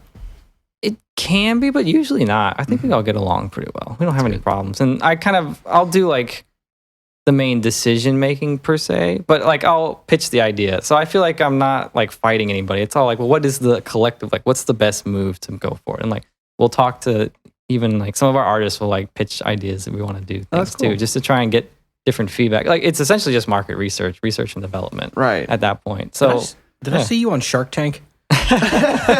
No, I feel like I've seen him on Shark Tank. No, we don't want to go on Shark Tank. No one does. I just felt like I've seen you on Shark Tank. I want to be one of the sharks on Shark. That would be much more fun than being on the other end of it. No, your idea sucks. He's like, you know what? I'll give you $400,000 for 89% stake. Deal. So, you work with a lot of, I would I'll be gentle about it, I guess, more well-known drummers. Yep. How did that process, can you name a few of those just to give people an idea? And how did that process? What did you mean be gentle? I didn't want to just like blast it out there. And be blast what out there? I'm confused. Oh, like the artists that we endorse. Yeah, there's a couple big guys. We have Alex Rudinger, who's been like in the Faceless. He's currently playing with Whitechapel right now. That's one of those things. We have, what? I believe his name is pronounced Yake, I want to say. And he plays in Amon Amarth. And then we have Pete Weber from the band Havoc. And we were working with, he's not in Paris anymore, but Justin from that band, he's repping our stuff. We have Kyle from Counterparts. Trying to think of some other big ones. Yeah, I don't know. There's so many of them at this point. Did I see Matt Greiner at one point? Yeah, Matt Greiner was never like an official artist, but he definitely he did some like free promotion just like because he thought it was a cool idea, and it just kind of helped with that initial like add some legitimacy to the brand. Right. And we had Blake from BT Bam too for a little bit. He was helping out. He's kind of the same thing with like Matt Greiner, like helping really push it because they were friends with Alex Rudinger, so they were all collective like wearing the stuff together. That's cool. Which is cool. So yeah, big thanks to them. Like even way back early on, we had Thomas Lang was repping our stuff a little bit, but he's like super big. He's literally like a favor kind of thing. Right. But how did that feel? It felt pretty good. I don't think I was quite like aware of like how big he was at the time. It was more like just, oh, this is cool, because you kind of don't like think about it until like afterwards, like, oh. But yeah, we've worked with a few people. Some people have like come and gone. It's never been like some people end up wearing the shoes for a while, like, oh, I'd like to have this improvement. And then because we're a smaller company, we can't just do improvements right away. Mm-hmm. So sometimes they'll have to, by nature of just the way their feet are, they need a different kind of shoe. And there's nothing wrong with that. Like, our main purpose is to like help people play better or like just do their job better. So it never bothers us if someone's like, yeah, it's not working because I have the way my foot is shaped. Like, there's been a few even like customers that have like bought them, like, yeah, the shoes are really nice, but it's just my feet are the problem. And like, yeah, I totally understand, like, because you got to be comfortable while playing. Mm-hmm. So that's why we kind of rolled out another product, a new, what we call a kick grip. So it's like a new grip that you can use with any pair of shoes if you need like a little added grip. So you get like the same grip level as the shoes that we have, that we sell, but you can apply this to your pedals and get like the same kind of level of grip, even if you're barefoot. So it's like a softer kind of vinyl thing. So you don't have to worry about tearing your feet up on like traditional grip tapes and stuff like that. And this all spawned initially with the idea of you were working with a drummer who was ruining his feet. Yeah. He kept catching his toes in the chain. Yeah, he'd like walk around barefoot at the venues. It's just like, that's disgusting, man. Like, you can't walk on this floor. Like, put some shoes on. Japan. Like, you're gonna catch some kind of disease. So you will have hepatitis tomorrow. Yeah, he was fine the whole time. But like, yeah, man. It all came from that. And and so how did you go about, like, I guess, developing relationships and working with some of those artists you had mentioned? I think initially we just kind of picked smaller artists, and because the music industry is just actually just really small, and people know people and they know people, and we kind of just did like a sort of grassroots marketing was our approach. We didn't want to just hammer away at ads, because no one cares about ads, especially when you see this thing over and over again. You just get pissed and you're like, I don't want to see this anymore. Like, if an ad for "we got a drum shoe" showed up, I don't know that any drummer would click it, Oh, everyone, like, it's funny. I do have one that's running like that, just because for entertainment purposes. Because there's so many people that take the time out of their day to send a paragraph as to why they don't need a shoe or something. Right. And it's like, and then other people will be like, but you don't understand. Like, there's people defending. It's just like this ongoing thing now. So I just let it ride. It's but they kind of like feed into the idea of like you being a legitimate thing, right? Yeah, but it's now there's attention. An argument. Right? Yeah, people are arguing. One guy, it's like, it's called Vans and they work fine. Literally. I don't understand. Like, there was one guy. How did he say? Boisterous shoe like that. He's like,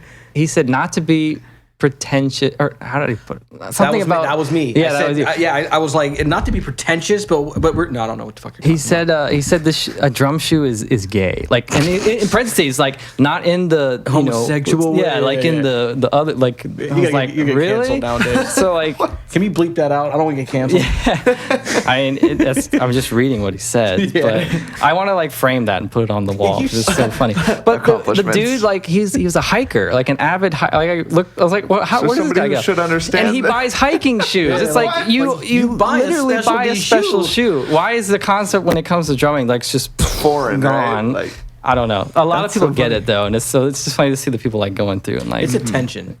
It is. He's probably the type of person that requires attention, and he just figured, hey, this I've never seen this before. Let's troll. Yeah. Do you feel like some of that pushback has helped though? I believe it. Oh, I think so. Yeah, anything for the algorithm. All worship the Zuckerberg algorithm or whatever. Well, but even so, like I feel like maybe you're even developing like more intense like fan groups, right? Oh, so the people that do care, that are willing to argue with those people that don't agree with it. I think so. I feel like that's probably a good thing. Well, see, something like that would draw me into an online argument, because I would see I would see it, then I would see the negative comment, and I'm just like, why would this person say that? Like, you know what? I have nothing in this, so I don't care. And it gets me involved. And there's been a few like that, because I just kill them with kindness, essentially. Like, and like there'll be other people like, I don't need this product, but like, this is ridiculous that people are behaving this way, because it totally makes sense. But it's just, so it's like, whatever, Right.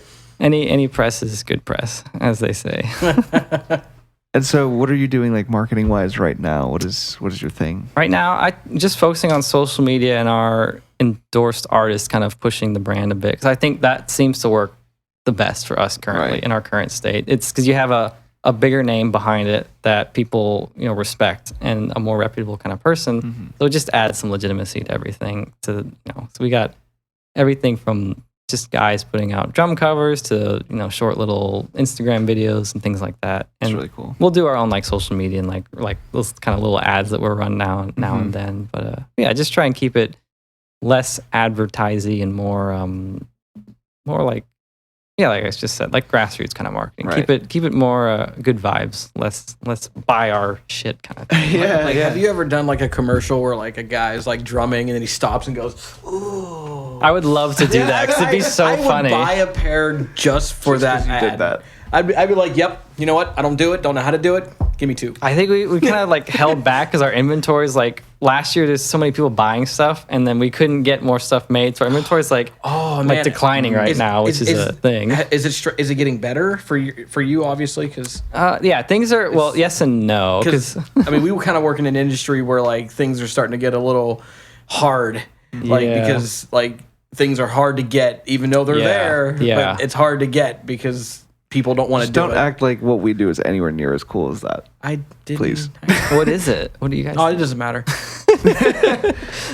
But no. I mean, We work in a warehouse, but it's not nearly as cool. It's more drum metal. shoes. I mean, it's But no. But seriously, I know, and I can, and like this, our company we work for is $1 billion company. Yeah, they're struggling too. And if they can, $1 billion company can struggle, then it's got to be tough on your family owned business. You know what I mean? Everything from the past year, because I think it's taken like a year for all the like after effects to kind of like show up with the supply chains and stuff like that. So like right now we're fighting with, not really fighting, we're just kind of waiting, because you'll have a factory that they'll do big orders. And of course they want the big contract because that's where they make the most money. But they have to work at like 30% capacity because of all the social distancing, things like that. So when they can only do 30%, where are they gonna? Who's gonna take the 30%? It's gonna be the big guy. So we just have to. We're trying to find like another manufacturer kind of thing, but something will turn up. Something always works out. I mean, you don't have to answer it, but did you like at any point during this go, we might actually have to fold? Like, did you come close to that, or like? A thought come across your mind? Sorry, Chris. I didn't know if you wanted to ask something. I'm sorry. No. I just had another question. No, we never had that because we had. I usually don't talk this much in. I think we just had a lot of. Sorry. We had a good amount of inventory at the time, so we were just kind of rolling through it. So it was like that first month, we were like, this is interesting. But then also in that time, I felt like the world was like, in like 2 months we'll be back. Right. So it kind of straighten out by July. It kind of never had that point of like, because it's just like, and then we had the whatever. Biden bucks and Trump bucks came in that like people were buying stuff, so it just kind of rolled on, and then things kind of like got a little less tense probably around like Christmas time, just in general for everyone. I guess I wasn't trying to like disrespect or anything, saying like you're a small that's business a legitimate or nothing question. like that. I just feel like it was a lot harder on smaller businesses because there's a bunch of local ones that were like right there, like about to close. We were just fortunate where we don't have a huge staff, and we didn't have to worry about any of the limitations of having to worry about people's paychecks and things like that. Like that's a huge responsibility and kind of one that I don't want to have, but might have to have at some point. It's just, you have these people that work for you and they depend on this paycheck. So you have to provide that. But we didn't have to do that. And I just didn't pay myself. So ramen noodles tonight. Yeah, pretty much. So, no, it was all good. Yeah, it was. That's good to hear. There was never like at one point we're like, oh, this is gonna kind of suck. But it was just like maybe initially like, oh, there's going to be no touring, so maybe we'll just sell less. But we ended up having I think our best sales year was last year. So wow, okay. Which is I don't know how that happened, but that happened with a lot of online businesses, I think. So. That's true, yeah. And that's our other benefit too. We're all online. There's no like retail store you have to worry about. So are you guys like open about your manufacturing? Like, is it like, do you do it overseas, American, or is that private? We're always pretty open with it. Our shoes are made in Vietnam, and the shirts are made from wherever they're made. Yeah. So we have them printed stateside, usually with you usually go with Convicted Printing over in Tampa. Okay, and they do most of the stuff. Or if there's like weird things online, like we'll get them made from out of state or something like that. But yeah, most of the stuff is pretty much. From here, shirts are made, wherever they're made, depending on the brand. But yeah, we try and be upfront about it because people want to know. Yeah, of course. Yeah, I mean, because some people it really matters. Like there's those hardcore people where it's like, what? No, I want that shit from Texas. Yeah, it's like, I'm sorry, I only buy from Texas. Chris, I do apologize. I feel like I've been like talking a lot, and usually. I'm okay with No, I know. You're on this podcast for a reason. Well, no, I know, but I usually kind of don't keep going on with question after question after question after question, and I apologize. I got a break. I'm usually just here to keep it going and keep it fun. He's like the ring master of this whole situation. Well, I do want to come back to music now. Okay. Yeah. So thank you. Of course, but so you're. What is your process of writing music? Your whole band, I mean. I think in the olden days, it was everyone kind of gathered together. Oh, the timer's gone. Bye. Oh, okay, no. we'll have to end right now. No, it didn't. Why did I use that arm? So in the past, I think we did the classic, everyone got together for practice and you just kind of jammed and then got a song. And I think that worked. And I think we kind of got lucky with it, maybe, because you can't ever hear anything when you do that. So as members, and then as people were leaving and stuff like that, I kind of took over doing just the bulk of I was doing most of I would write a skeleton of a song to begin with anyway. So what do then you start with? The guitar. Okay. Yeah, I'll write the guitar part. Sometimes Kyle will do the lyrics. He'll just write lyrics, and he might come with a melody with the guitar or after the guitar is done. Usually he likes doing it when there's almost like a full song there. So I'll have a riff or a chord progression on guitar, and I'll flesh out a whole song essentially with the parts. And I'll come in and add some MIDI drums and then do some bass parts just to kind of fill it out. So Kyle will have something to kind of get his ideas going. And then in the past 2 years, I guess, for writing, what we'll do is we'll get the bass kind of thing there, and then we'll take it over to the other guitarist, Alex, who's way better at recording stuff than I am, and he has a much better setup. So we can actually run things through the Kemper and reamp things and make it sound really good. And then we'll have our drummer come in and he'll MIDI out what his ideas are. Now he can hear where the song's going. So then he'll do a separate MIDI kind of based on what was there. Right. Sometimes it's a little bit different, which is totally fine. So we get the drums in there, then we'll retrack some guitars just to make everything line up nicely, and then we'll throw the vocals on, and then pretty much have the whole demo there, and then we'll just take that session in Pro Tools, and when we go into the studio, then we have everything's just there already. So you guys do your own production for your music? You guys do it all yourself, or? We'll do the demo. It's we'll do the demos. So sometimes we might take some of the takes from the demos, but usually we'll do a fresh tracking of everything with the studio that we go to. Oh, okay. So you do have a studio you go to? Yeah. Okay. Go to our. It used to be called Pioneer Sound over in Castleberry, and now they just do it out of their house. But if anything, they're better now than they were when they had a proper studio, which is funny how that works. Hey, I gotta try harder now. Yeah. Well, I feel even it's just really quick. What? I can I get one more question? Yeah, go for it. Crush it. Does your drummer wear your shoes? He does, actually. If he didn't, I would have to return the pair that I don't have. Yeah, I would cancel my 2 orders. I think I endorsed him when he was playing in his old band, because he was I like if a Florida drummer comes along, usually we'll try and at the very least give an artist discount, but we try and help out the Florida homies. I didn't mean to go back to that, Chris. I'm sorry. Yeah. I just for some reason I was setting in my head if he tells me no, I'm walking the fuck out of here. I'm done. I was just waiting for him to quit the band he was in. He finally was available, and I was like, "Hey, you want to play for Secret Keeper? I got shoes, free shoes for life if you play." Sorry, Chris. Good. I apologize.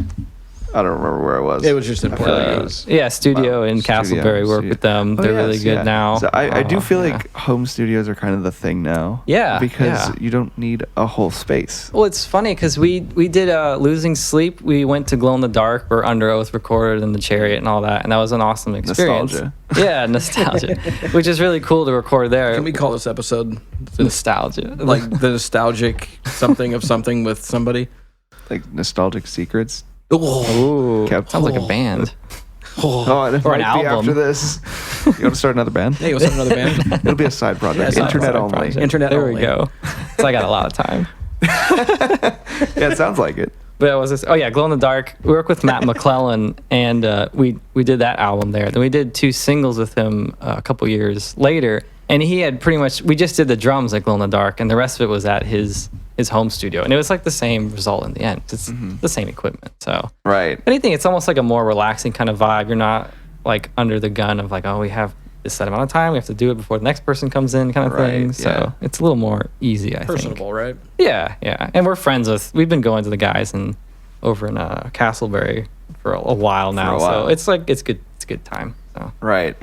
That's cool. Yeah, no, I always thought that like actual studios, that's a lot of space to have to upkeep, you know? yeah. But Dude, like, that's sick, by the way. I like how you did that. Yeah, I did. I mean, basically. I actually made that by hand. Yeah, he carved that. I don't really know how that works, but he did that. Made the glass. The by light hand. bulb, he actually figured out blew that it. construction too. I invented that I light bulb. apologize. too. I didn't mean to derail.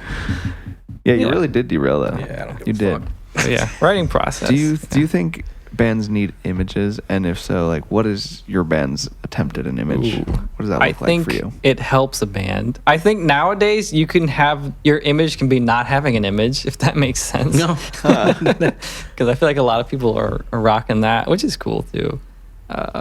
Yeah, I think an image is helpful for people just to kind of understand where you're going. And as far as like our image, like I don't know, it's like Their image is not having an image. yeah. I mean, arguably we do, I guess. the Or way is we it a look. secret? It's a secret. Ah. No, arguably we have that look, whatever the alternative, hardcore, melodic hardcore vibe look. Right. I don't know. And that's just kind of by default or by like. Yeah, I think we just dress like that anyway. So it Right. almost like I think the only difference is Kyle will not wear gym shorts or whatever. He'll put on jeans for a promo picture, and I'll put on jeans if it's hot out or something. Even if it's Melodic hot out. hardcore. Yeah. That's where I'm sticking them in my folder. Yeah, I think it's a Melodic good hardcore. spot. That's a good That's spot. where we show up. And on all the that's like stuff. that's like a wheelhouse spot for that. Yeah. I mean, we're on Dreambound and all that, where all the rest of the melodic hardcore bands are. So, Are you really? Yeah. So I think it's I was listening fitting. to a lot of music from that, like on YouTube. I hit that rabbit hole and got stuck. Oh yeah, I'm surprised you didn't come across them at any point because you, There's you were there so for a much minute. stuff on Maybe Dreambound have. now. To be honest, Yeah, I there probably is. have though. Might have. Yeah, that's true. It's entirely possible. Yeah, Yeah, we've been on Dreambound since we started, pretty much. So, that's cool. which is wild. Yeah, So you think that an image is appropriate for bands, or I think it's appropriate. I think it's helpful, especially if you're Helpful. starting out. It's like nice to have a good concrete look, especially when you're trying to, because people unfortunately don't really care about the music unless they're a musician. If you're funny just how that like, works, huh? yeah, if you're just a What do you mean by general that? public, What do you mean by that? they only care about Because I'm a whoever's general singing. public. I'm a general public, and what do you mean by that? I feel like most people that don't go to shows are just like the typical average consumer. They just want to hear the vocals. Yeah, that's all they care about. It's just the Okay, I can see vocals. that. Yeah. I mean, Chris knows I'm nowhere near that. Like, Yeah, there's a lot of people that but no, aren't that I can see that, understand. I can But see yeah, that. I think like if I bring it to my grandma or something, like I mean she'll care about the guitar because I play guitar, Yeah. but as far as like the intricacies of the drums or the bass, like it's like yeah, I care about the guitar because my grandson plays it, and then the singing, and that's about where he's it talking is. about those people where it's like, I don't like those vocals, and Well, Yeah, I mean, that's a yeah. thing. they won't though. even It's a listen to thing. anything That's the else thing. because it's like they don't care how technical it's put together and how it actually Yeah. good it really is. Well, when I think about like it's about the vocals, I'm thinking about how everything interfaces with the vocals. Like, you know, is the True, guitar yeah. grooving around the vocals, making the vocals stick I think out in it's a more certain than just way? the singing too. It's the vocalist Right. as well. Uh-huh. Because people just they look at the main like the head of the band, the main figure, and that's what people see. Like That's I mean, what the band looks like, right? I have had a discussion with the person that was playing one of our songs like at a show. Like they were playing like not a cover, but they're like just hanging out and they were playing the song Gravestones on their acoustic guitar. And I was like, oh, that's really good. That's not how it's played though. And I was just trying to like, you should play this part. And he's like, no, man, I've seen them play. I know how it's played. And I was like, You've let me seen tell them you, play. like, I wrote the it. song. I'll tell you how it's It's played. like, I know exactly how And he it's was done. arguing with me like, no, that's not how it's played. Like I know how it's played. I was like, are you serious? It's like, And my friends are just like dying. I was like, You're like, tell me more man. about how this is played. yeah, explain to me. Like, what exactly? Please tell me. Like, I don't know Was if this he one of ever, your like- shows? Yeah, it was one of the Oh, shows. It was so like a then- house show we played. So Like, then after it got then real you- weird, then you went on stage. And yeah, I he's was like, huh. like, oh shit. I mean, there's a You lot of should have people. tried it his way on stage. And then stopped and be like, yeah, this ain't working, dude. I want to do it my way. I mean, it sounded fine. Like there wasn't anything wrong with it. It was just like that's not how we played it. So you're going around being like, this is how they play it. It's like, well, no, it's not. Right. But it's a correct way to play it. Like the notes are correct. Yeah. If I mean, anything, you're it not might wrong, be easier. Like, you're not wrong, but you're not right. Yeah. Like so it's just I one of did those write things. it, and I do play it a different way. Yeah. But I might be wrong. Like, apparently, I'm playing it wrong. Yeah, I'm wrong. Yeah, So it is what it is. I wrote it right, played it wrong. There's people that recognize Alex as being more in Seer Keeper than me being it. That's in interesting. It, which is Why do you weird. think that is? I don't know. Maybe.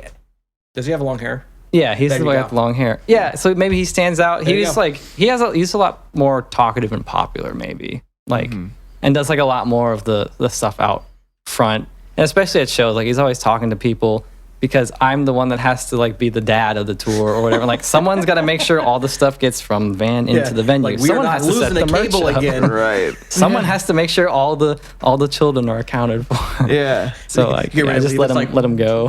So you're doing all the Yeah, so I don't ever stage like work talk and to all that people, and I stuff. honestly don't mind that. Like I appreciate taking care of like the stage stuff, the merch Right. stuff. Like that's more me anyway. So You don't strike me as like the social butterfly of the band. no, I hate social media. I only use it because I'm in a band and have a business. If I Right. didn't have like either or if we had like someone else run social media, I'd be like, all right, I'm gonna delete everything. I'm gonna have like 10 friends on everything that I actually care about, and Yeah. then just call it a day.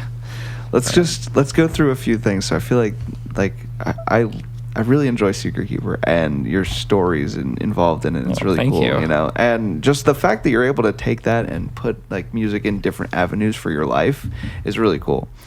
What do you think LaCroix tastes like? Well, I would say it depends on which LaCroix.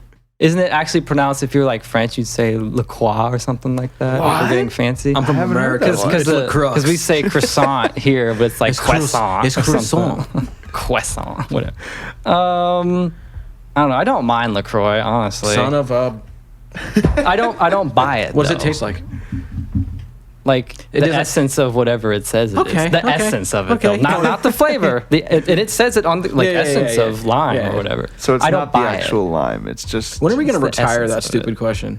I don't know. It's kind of fun. That's a fair Because question. well, no, it Yo, was, some it was people might fun go for on, they'll be 14 like- episodes. Yeah, but I mean, like did you see Albert's response the other day? Like Yeah, that was yeah. like we still have people like actively engaging in conversation about I this. love so we just keep everybody it that going. listens to our podcast. Like, we are by no means We big, just keep it going. but I Yeah. love it so much. I love the interactions it's we cool. get every time. Like, because My band needs to stop blowing me up right now.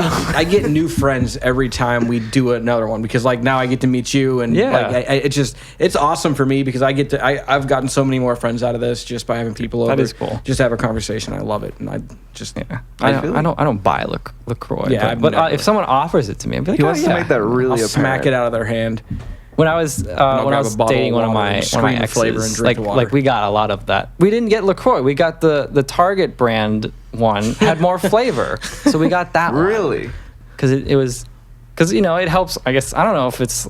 I always think I feel better drinking normal water than like bubbly water, but like I guess it's like to replace soda. Like I don't drink soda at all, so like that's a nice I forgot to tell you. little treat. I asked one of my buddies about it because he asked me. He was like, "Why do you keep asking about LaCroix?"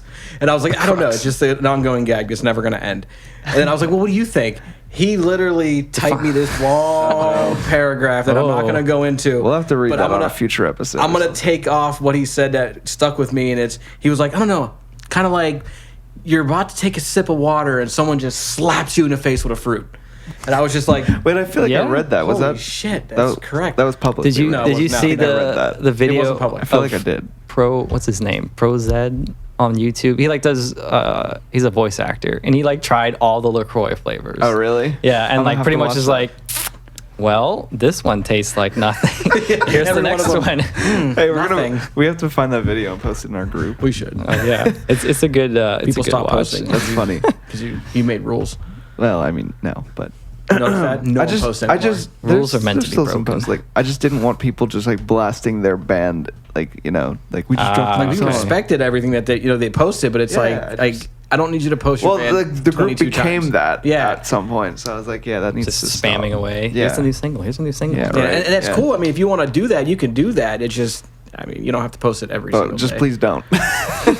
Yeah, or at least ask, like, hey, would you mind? Yeah, and like- it's like, yeah, rock Should be like a on. week limit. You can only promote your whatever for like. Well, my thing is like if you one want day. to make it valuable about for 20 us, yeah, yeah. yeah. If you want to make it valuable for us, like, Yeah, if you're but gonna if you want to my like ass to do tell this. us a story about how it was written or something, Yeah. then I'm okay with that. Yeah, Not say- just like like spam something. But link. if I get the notification that you dropped your song in there, and I also see that you dropped it in every other group you're a part of, Yeah. I just don't care. yeah. It's like, I get it, but come Yeah, on. that's That's not fair. what this group is. This group is just, I So- wish it was more talkative. But Yeah. So to start to wrap up, where do you want to take your music career? You've never said that before. ooh. Wow. Where do I want to take it? Honestly, Vietnam. yes. Cool. Actually, it's on the to-do list. I So always guess these. there's a few places I want to play, like do a European tour, Damn right. do like a rest of Asia tour, do Australia. They would and be hard as fucking Germany. I'm telling you right now. We have so many German fans, I'm telling you like- right now. there's so many German fans. It would be so Like cool to actually them and David play. Hasselhoff would just wreck that shit. Yo, if David Hasselhoff wants to come out, He's he like, it's can on. come out. Yeah. What if he wanted the feature? Oh, he can Fuck, feature. Dude, yeah. the band has a good singing voice. I'd be like, oh fuck yeah, play. What was that 80s like knockoff movie that came out a little while back, and they had David Hasselhoff sing the theme song for it, and it's like man. super cheesy but like so great. It was amazing. Oh my god, what was it? It was like there's all I a can remember part was, two like, now. neon. It was, everything Yeah, was neon yeah. lit. I know what you're talking about. Oh Christ, this is gonna bother me. I wish I was familiar. I don't Yeah, he watch- doesn't know TV. He doesn't watch TV or listen Yeah. to anything besides music. I don't remember how I even found it, but it's super funny. and Facebook, probably. so good. Probably, yeah. At Christ, this what point, was that? I don't remember what it's called. It's gonna But bother yeah, the shit I'd out like of me. to like tour the rest of the world like within reason. I'm not trying to go too crazy with it, but I feel like that would be very accomplished for me personally. I don't really care about like label signing whatever because we've done all this stuff without a label. So at this point, like, Right.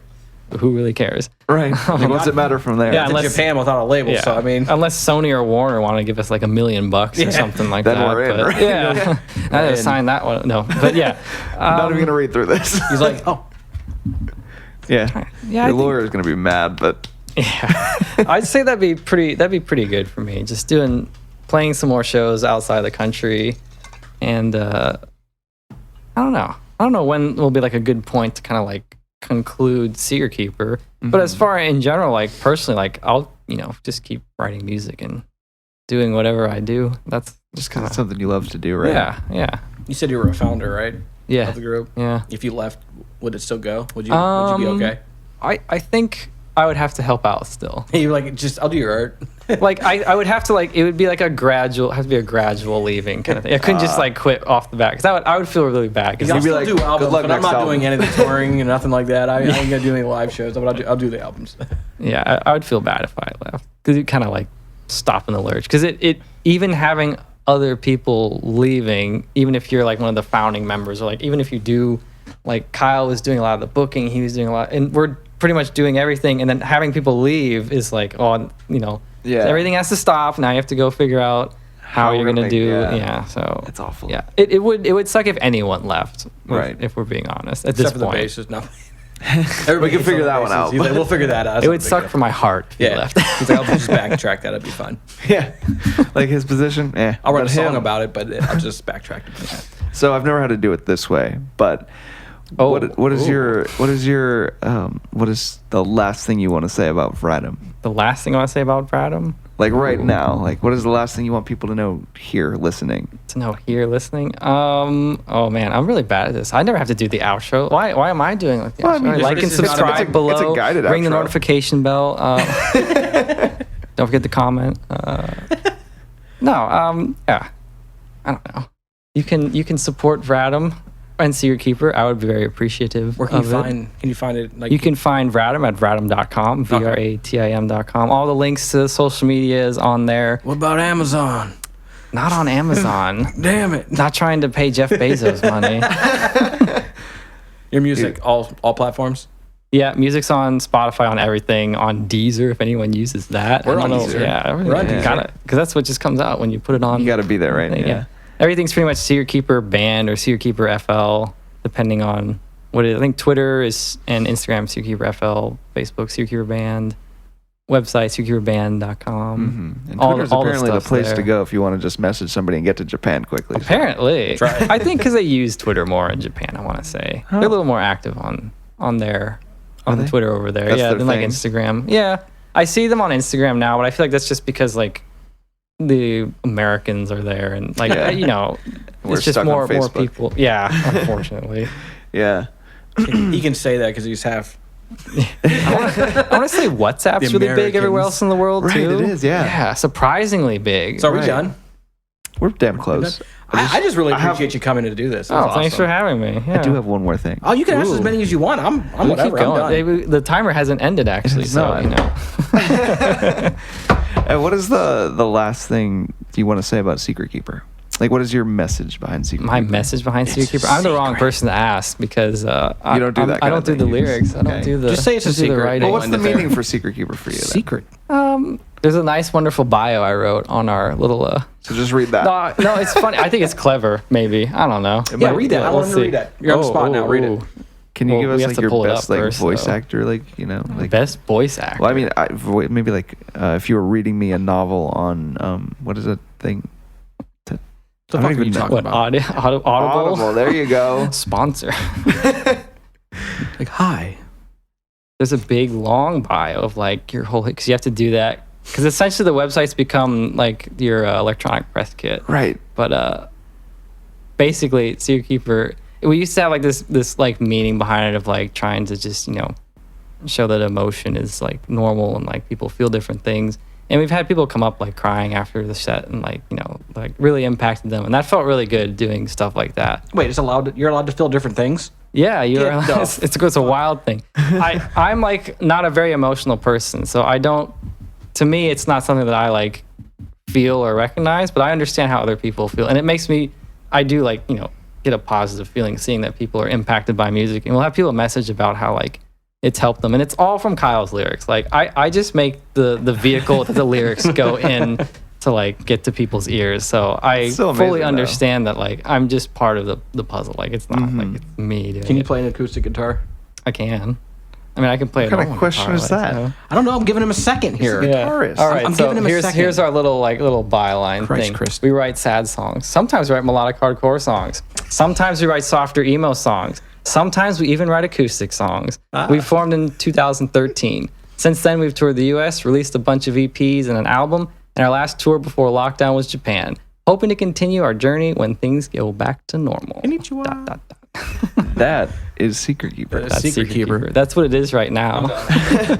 Hey, but this has been a lot of fun, and I'm glad we finally got to like sit down and have Yeah. a real discussion. 'Cause Yeah. we've kind of just been virtual buddies. Yeah, who just send, virtual. like a few messages. Yeah, I don't even remember the here and last there. time we even talked in person. It was definitely the photo shoot. Was it the photo shoot? It had to have been, yeah. It has been like a show or something, maybe. I don't know. I don't I feel like know. there was a show. Warped Tour might have come after that. I did run into you at Warped Tour. Yeah, like, real quick. I think there was something else too. I don't know. Whatever. Yeah. But it's been awesome, and I Yeah. really appreciate you taking time out of your clearly busy no schedule problem. to come and just have a good discussion. Yeah, it's nice to not stare at a screen for a little bit. Now you're gonna go right back to it, right? I'll probably eat dinner first. Good. He gets a break. But yeah, thank you so much. No, thanks for having me. It's a lot of fun. Like, subscribe,